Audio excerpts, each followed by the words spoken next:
होती जा रही है। ये नाम दे रहे हैं अमेरिका और ईरान युद्ध का, भारत में तो हो नहीं रहा युद्ध।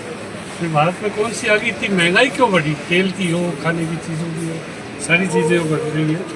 दूसरी एक हमारे जो डिस्ट्रिक्ट हॉस्पिटल है उसमें कोई सुविधाएं नहीं है। रात को कोई इमरजेंसी में चला जाए एक डॉक्टर मिलता है, दूसरे डॉक्टर कॉल पर आना चाहिए, एक भी डॉक्टर कॉल पर नहीं है। आपने पढ़ा होगा अखबारों में कितनी अव्यवस्था है, कितनी गंदगी है। नया हॉस्पिटल बना है, सरकार ने 100 करोड़ लगाए, कोई सफाई व्यवस्था नहीं। पूछते हैं सब उनकी पीएमओ से तो साहब वो काम ही नहीं करते सफाई वाले। फोन आ जाता है कहीं से, इनसे काम मत कराओ, इनको पैसे दो। डोवाल एंड कंपनी सारी सफाई का ठेका पूरी तहसील में उसकी। कौन है कंपनी हम नहीं जानते, पर हॉस्पिटल की व्यवस्था को आप भी देखो। एक वहाँ पर जो 50 फीट का नाला था, हॉस्पिटल के पीछे पानी आएगा पहाड़ का, अगर वो पानी आ गया 10 फीट का नाला था, 12 फीट का, आपने देखा होगा, मेरे ख्याल से देखा था एक बार। उसको भी भूमाफियाओं ने कब्जा कर लिया। उसकी व्यवस्था ठीक करें, कहीं बाढ़ आ जाए, पानी आ जाए, वो टूटे नहीं। दूसरा लॉ एंड ऑर्डर और बिल्कुल ही लालसोट में समाप्त हो गया। 70-75 साल के इतिहास में पहली बार दिन दहाड़े लालसोट में गोलियां चली। एक आदमी मारा भी गया दिन दहाड़े, होटल में खाना खाते हुए। क्या कर रही पुलिस? 5 थाने हैं, एडिशनल एसपी है, यहाँ पर डिप्टी एसपी है, 5 थाने हैं। क्या इन अपराधियों पे लगाम नहीं लगा सकते? किसी की लड़की उठा ले गए तो आने का सवाल ही नहीं। दूसरी ओर जो यहाँ पर जो अव्यवस्था है, निश्चित रूप से उसको दूर करना चाहिए। भ्रष्टाचार जिस कदर है, मैं आपको एक उदाहरण दूं भ्रष्टाचार का। किसान अप्रैल मई जून में जमीन नापने के आपसे भी ऑर्डर कराते, ऊपर वहाँ से कलेक्टर साहब से भी कराते, 2-2 साल के ऑर्डर पेंडिंग है।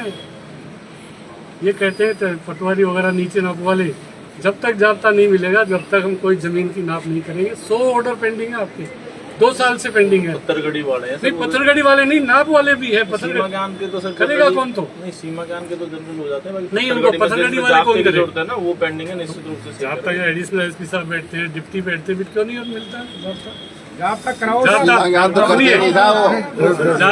सुनिए, मैं आपको बताऊं असलियत।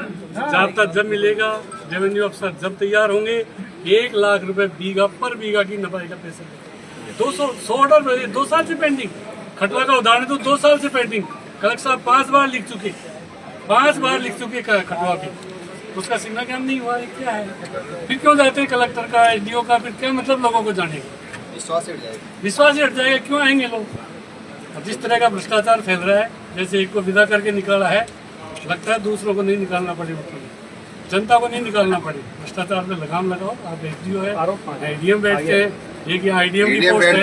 सुनिए, एडीएम आपने बैठा है, एडीएम बैठते नहीं है। क्यों नहीं बैठते? क्या राज है? क्या राज है? एडीएम यहाँ बैठना चाहिए। हमने लिखा है इसमें एडीएम भी बैठना चाहिए। आप कलेक्टर को कहो, सरकार को कहो, क्यों नहीं बैठे? लालसोट का एडीएम 200 क्यों बैठी है बताओ? पहले भी एसीएम था जो 200 बैठता था, हम वापस लाएंगे।